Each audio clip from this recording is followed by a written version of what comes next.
I have dedicated many videos to the speech of the narcissist, attempting, as desperately as you, to somehow decode it, make sense of it. I think the overriding principle is that the narcissist weaponizes language and speech in order to self-enhance, somehow buttress and protect the grandiose, inflated, counterfactual, unrealistic self-concept that he uses in order to fend off shame and other life-threatening negative effects, and in order to somehow introduce people into the shared fantasy as sources of narcissistic supply or as intimate partners. That's an overview of the narcissist speech, but I would like to delve a bit deeper to the philosophy of the narcissist speech. And I would like to make use of my good lifelong friend Aristotle. Yes, I am that old. My name is Sam Vaknin. I am the author of Malignant Self-Love, Narcissism Revisited. I'm also a professor of psychology. We start not with Aristotle, but with the appropriately named Kant. Kant contrasted apodictic with problematic and assertoric speech. So he made a distinction between three types of speech. I repeat, apodictic, problematic, and assertoric, A-S-S-E-R-T-O-R-I-C. He made this distinction in his famous Critique of Pure Reason, published in the 18th century. Anyhow, Kant borrowed liberally, which is a charitable way of saying plagiarized, Aristotle. The categories in Kant's writing are copy-paste from Aristotle. And here is what Kant had to say. Assertoric speech is a statement that asserts something and at the same time insists that the statement is true. So assertoric speech is when you assert something, when you claim something, and you say this is the case, this is it. It's absolutely 100% true. But there is nothing in the statement that makes it inherently, innately true or false. The statement can only be verified by reference to something outside the statement. For example, let's consider the following. In Siberia, snow falls all year. Now, this is an assertoric statement because it asserts something and it insists that this is absolutely the case. But is there any way for you to know whether the statement "in Siberia snow falls all year," whether it's true or false? Is there any way for you to know this except by boarding a plane and traveling to Siberia, buying usually a one-way ticket? There's no way for you to do this.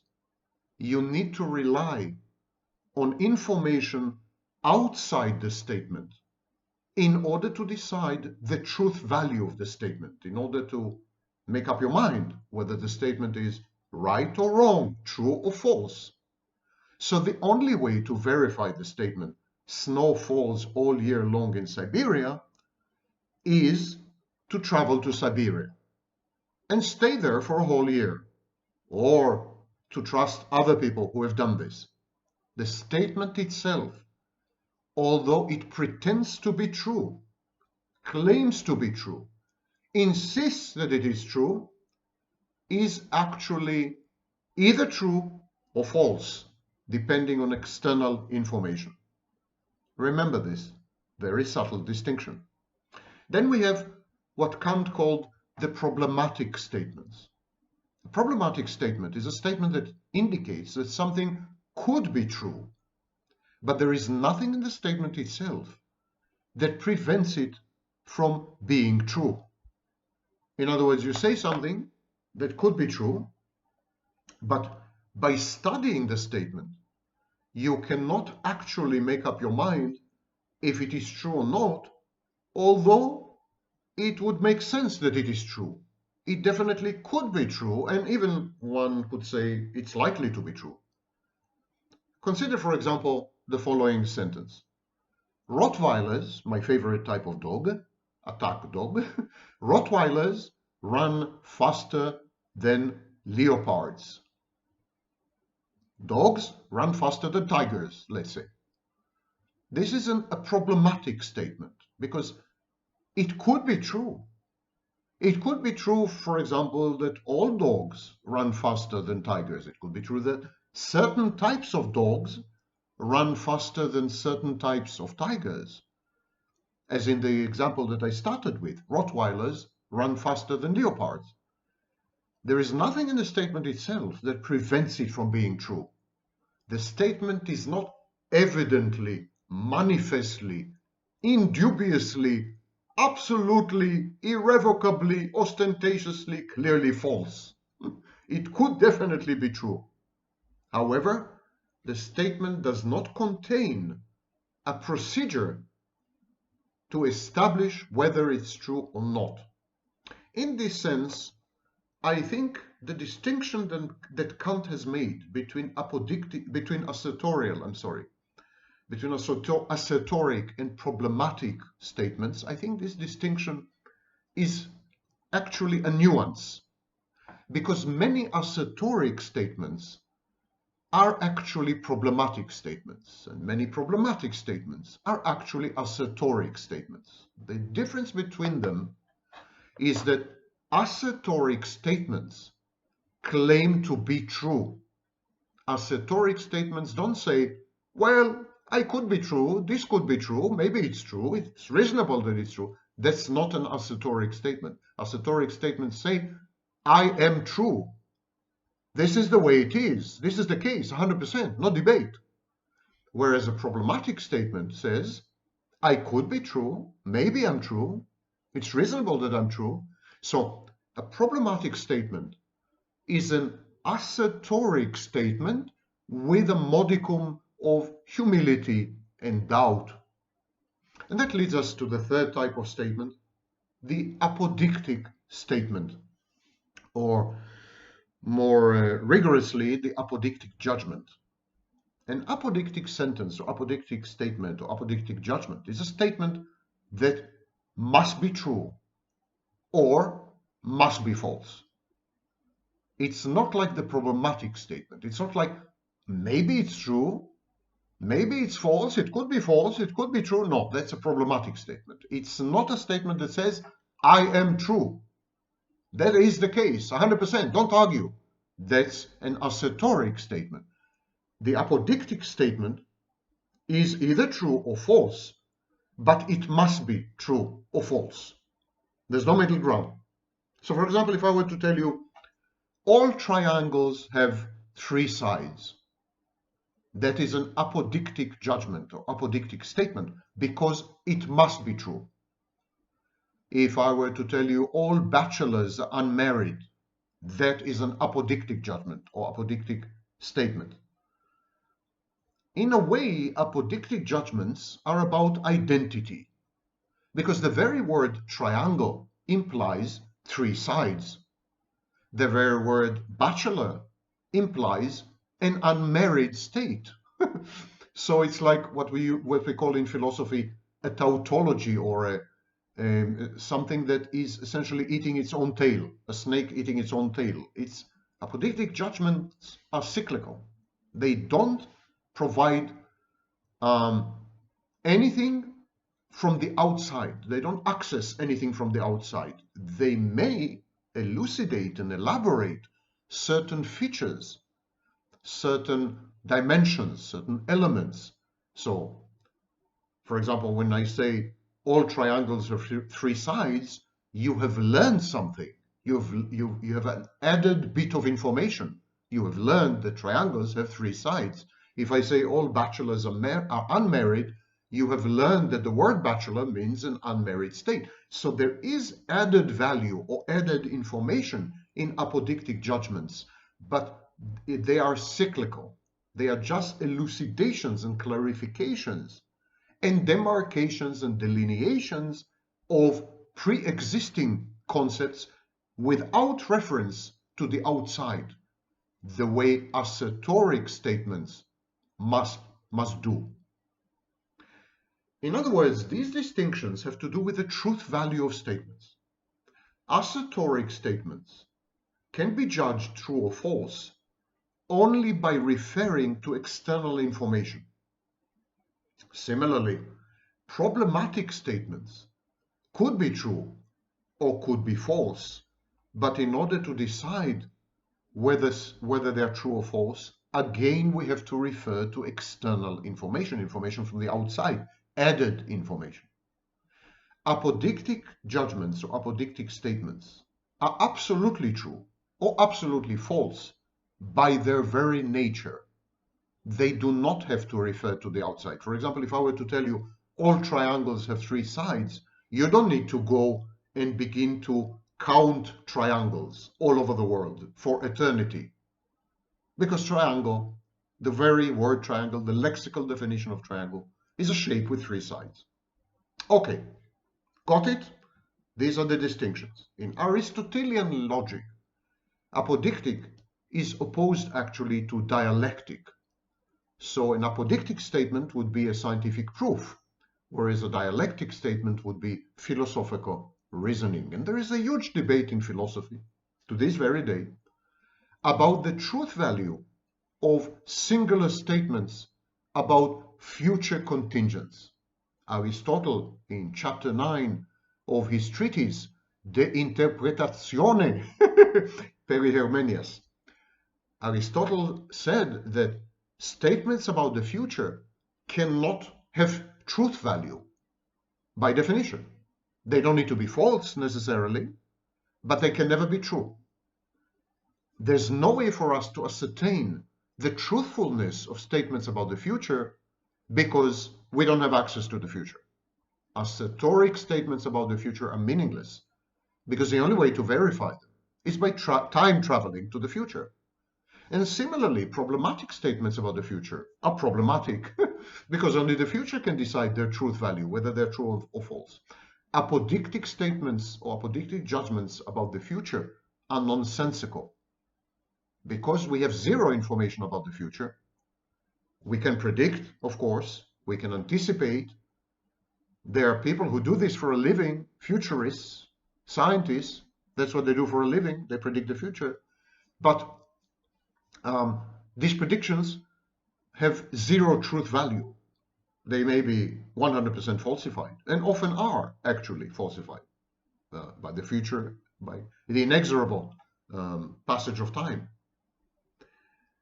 In chapter 7 and 8 of the same unpronounceable treatise, Aristotle has dealt with the contradictory pairs of assertoric statements, which divide truth and falsity so that one is true and the other is false. And in chapter 9, he raised the question of whether this holds for all assertoric statements or whether there might be an exception concerning statements about singular future events or states of affairs which are neither necessary nor impossible. And hence, this kind of affairs, this kind of events may take place and may not, and any statements about them may be true and may be not, and there is no procedure to decide. So these are undecidable. There are many famous undecidable. For example, does God exist? That is an undecidable question. No proposition can settle this. No proposition can say, yes, God exists. And no proposition can say, no, God does not exist. So this is an undecidable proposition. Similarly, what is consciousness? That's an undecidable proposition. Never mind philosophers and physicists that claim otherwise. There are many undecidable questions, undecidable statements, undecidable propositions, and what Aristotle tried to say is that all statements about the future, by definition, are undecidable. And he gave a famous example. He says that he described a sea battle, a battle at sea, which would take tomorrow. He says, tomorrow there will be a sea battle, and this is a prediction. But is it necessarily true? If it is true, and does the truth entail that this sea battle is inevitable? For example, if we say a statement about the future is true, does it mean that the event predicted absolutely, inevitably, ineluctably must happen? And is this reasonable to make such a claim? For example, we have a theory in physics, relativity theory. And relativity theory predicts that light bends as it passes near massive objects, such as the sun. This is a prediction. It's a statement about the future. But does it have a truth value? The answer is no, until we have conducted an experiment. Future sentences about the future, cannot be judged true or false unless we verify or falsify them. They require action on our part. And so this leads to major debates about deterministic arguments, the absurdity of fatalism, and so on and so forth. Aristotle himself got bogged down in this debate and ended up spewing a lot of nonsense in his own treatise, but I will not go into this. Why have I been boring you for 16 minutes with deep, profound philosophical issues? Because we can apply this model easily to the narcissist. First of all, the narcissist claims that his statements or her statements about the future are inevitably true.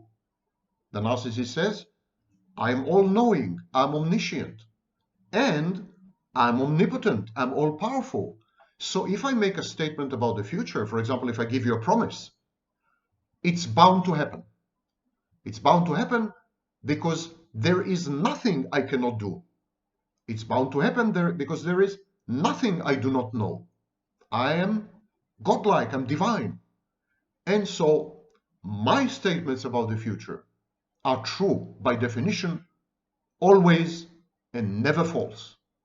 Aristotle would have found these claims laughable, risible, because Aristotle said that no statement about the future can possess a truth value. Second thing with narcissists, narcissists are never likely to engage in problematic speech. They're never likely to introduce doubt into whatever it is they're saying. When a narcissist tells you something, a narcissist would never say, listen, that's what I think, that's my opinion, and maybe it's true and maybe it's not. I may be wrong. No way. Narcissists would never say this. A narcissist would use assertoric speech. A narcissist would make statements, propositions, claims, and would insist that they are true without any external verification or falsification. We could generalize and say that narcissists engage in assertoric speech 100% of the time. And finally, narcissists, a lot of the speech of the narcissist is apodictic, in the sense that the narcissist gives the impression of genius and brilliance and insight and amazing innovations and revolutions in thinking and new concepts and so on, when actually what the narcissist is doing, he is just redefining and reframing old concepts. He is adding nothing meaningful to the conversation. All he's doing is saying, do you know, I've had an amazing discovery. All triangles have 3 sides. And then everyone says, wow, what a genius. This is a discovery that's going to revolutionize the world. Charismatic cult leaders, charismatic magnetic politicians, scientists who are very good with public relations. Suffice it to mention the names of Freud and Thomas Edison. These kind of people engage in apodictic speech or apodictic judgments. They actually add nothing or little to the conversation. But by redefining things, by applying new labels, by coining new phrases and new words, neologisms, and so on, they create the distinct but erroneous impression of revolution in thinking, of innovation, of inexorably moving the human race forward and inducing progress. These are the hallmarks of the narcissist. Whatever the narcissist says can be immediately divided to assertoric speech, I know best, what I'm saying right now is 100% true, don't bother to verify it. Or apodictic speech. I just came across this amazing thought, this amazing innovation, this amazing way of looking at things, this amazing theory, when actually it's nothing but a rehash and recycling of old ideas and a redefinition of terms and phrases and words that require no definition. Because you know what? I have a surprise for you. All triangles have three sides, whether the narcissist concurs or not, and whether the narcissist trumpets it or not.